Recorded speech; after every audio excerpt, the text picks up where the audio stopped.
आप देख रहे हैं आपकी आवाज 110। सलाम, नमस्कार, सत श्री अकाल। मैं आज आपके सामने फिर उपस्थित हुआ हूँ, हाजिर हुआ हूँ आपकी खिदमत के लिए। हर एक दिन आज जब भी आप पेपर देखते हैं तो उसमें नजर आता है इजराइल फिलिस्तीन की जंग के बारे में। जब टीवी ऑन करते हैं तो टीवी में नजर आता है, दिखाया जाता है फिलिस्तीन और इजराइल का जंग। क्या आपको लगता है जो न्यूज़ आप तक पहुंच रहा है ये सही न्यूज़ पहुंच पा रहा है? कौन ऐसा है जो हमास के अंदर घुस के सही न्यूज़ ला रहा है? जो न्यूज़ इजराइल दिखाना चाहता है वो न्यूज़ मुझ तक पहुंचता है। सच्चाई तो ये है कि आज के तारीख में कोई भी न्यूज़ सच हम तक नहीं पहुंच पा रहा है। वो छठ के न्यूज़ पहुंचता हमारे पास, वो न्यूज़ जो इजराइल दिखाना चाहता है हम वही देख पाते हैं। जो इजराइल दिखाना नहीं चाहता है उसे हम नहीं देख पाते हैं।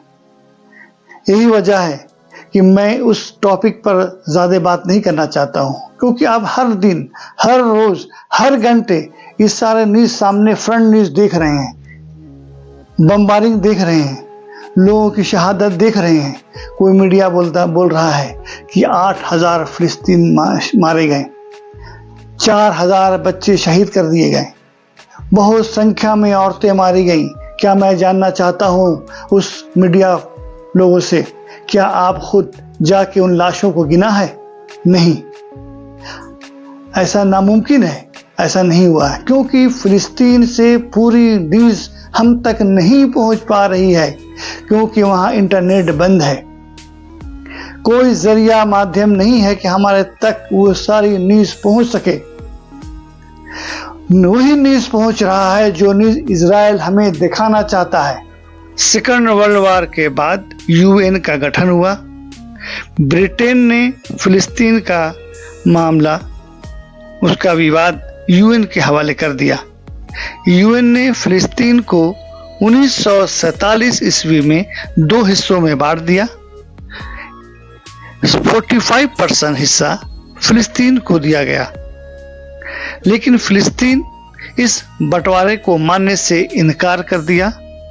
उन्होंने नहीं माना, लेकिन इजराइल ने बहुत चालाकी के साथ लगातार जो हिस्सा फिलिस्तीन का था उस हिस्से पर कब्जा करता रहा और फिलिस्तीनियों पर जुल्म और अत्याचार करता रहा, उनके मकानों को तोड़ता रहा।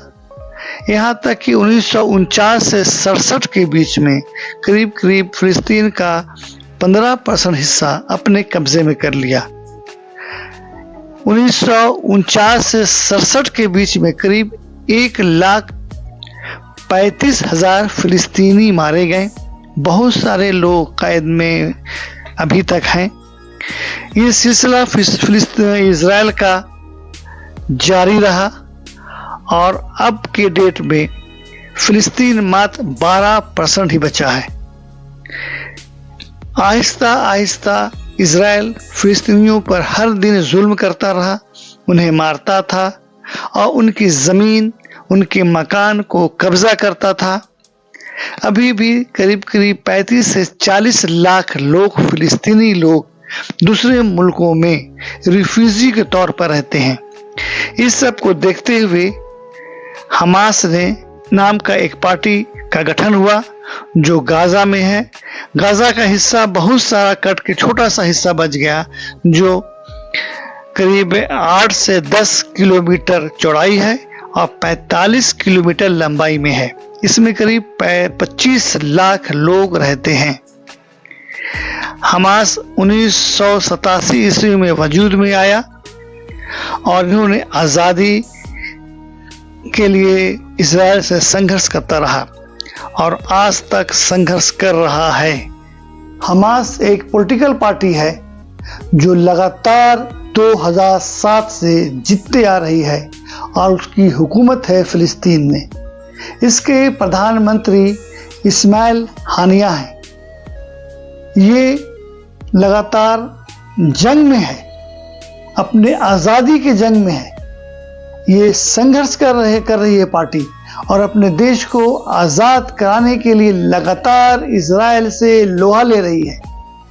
इसी दरमियान 7 अक्टूबर को हमास के 1400 मुजाहिद इजराइल में घुसकर वहां के लोगों को मारा। लेकिन इसका ऐसा मतलब नहीं है कि मैं हमास को क्लीन चिट दे दूं। अगर उसने बेकसूर इंसान को मारा है, औरतों को मारा है, जो इजराइल के सिपाही नहीं है, मिलिट्री नहीं है, फौज नहीं है, तो मैं इस पर क्लीन चिट नहीं दूंगा। मैं कभी नहीं दूंगा, ना इस्लाम देता है ना मैं दूंगा। लेकिन इसका मतलब ये नहीं है कि हमास एक आतंकवादी है। हमास अपनी आज़ादी के लिए लड़ रहा है और मुझे यकीन है कि फिलिस्तीन आज़ाद होकर रहेगा, उसको आज़ादी मिलेगी। उस पर बहुत जुल्म अत्याचार हुआ है, वो बहुत उसमें ऊपर अत्याचार किया गया है। आज भी इजराइल के कैद खाने में करीब 10 से 15 लाख लोग बिना केस के गिरफ्तार हैं, बच्चे गिरफ्तार हैं। आज जो ये जंग चल रही है, एक बात मैं ये साफ तौर पर बोल देता हूं, अगर ये जंग चल रही है, ये अगर शांति नहीं हुआ, जंग नहीं रुका, तो ये जंग बहुत बड़ा रुख अख्तियार कर लेगा और हो सकता है ये थर्ड वर्ल्ड वार भी शुरू हो जाए। पूरी 120 लोग दुनिया में यूएन में इस जंग को रुकाने के लिए वोट दिया, लेकिन अमेरिका, इजराइल, ब्रिटेन ने जंग को चालू रखने के लिए वोट दिया। वीटो पावर का अमेरिका ने इस्तेमाल किया। याद कर लीजिए, जो लोग बच्चे शहीद हो रहे हैं, मारे जा रहे हैं, इस सारे खून का इल्ज़ाम अमेरिका के ऊपर है कि उन्होंने वीटो लगाया और जंग को रोकने नहीं दिया। आज मैं अपने इस चैनल के माध्यम से मैं एक बार रिक्वेस्ट करता हूँ, एक बार प्रार्थना करता हूँ, एक बार गुजारिश करता हूँ कि जंग को जल्द से जल्द रोका जाए, नहीं तो दुनिया का विनाश हो जाएगा। ये थर्ड वर्ल्ड वार के रूप में चला जाएगा और दुनिया में लोग परेशान हाल हो जाएंगे। और इस परेशानी से बचने के लिए, इस वर्ल्ड वार से बचने के लिए, इस खून खराबा से बचने के लिए सबको मिल के काम करना चाहिए, क्योंकि वो हमास के नाम पर निहत्थे को मार रहा है, हमास के नाम पर मासूम बच्चे को मार रहा है, हमास के नाम पर इंसानियत को मार रहा है। आप उसके बारे में नहीं बोलते। आतंकवादी कौन है? अगर उसको इतना फिक्र है हमास को मारना है, तो हमास को मार सकता है, हमास से लड़े, में कोई प्रॉब्लम नहीं है, दुनिया की कोई ताकत नहीं बोलेगी। लेकिन उसका तरीका है कि हमास को मारे। आप हवाई जहाज अटैक करके पब्लिक में नहीं मार सकते हैं, आप अस्पताल में नहीं मार सकते हैं, आप फास्फोरस बम नहीं चला सकते हैं, लेकिन आप अस्पताल में अटैक कर रहे हैं, घरों को मार रहे हैं। 8-10 हजार लोग मारे गए, ये तो मीडिया कह रही है। लेकिन मीडिया क्या कह रही है? जो इजराइल दिखाना चाहती है वही देख रही है कि कोई भी मीडिया हमास जाकर सही रिपोर्ट नहीं कर पा रही है, गाजा पट्टी जाके सही रिपोर्ट नहीं कर पा रही है। जो इजराइल दिखाना चाहता है लोग देखते हैं और उसी पर वाह करते हैं, जो कह रहा है वो लोग मानते हैं। इसको देखना पड़ेगा आपको।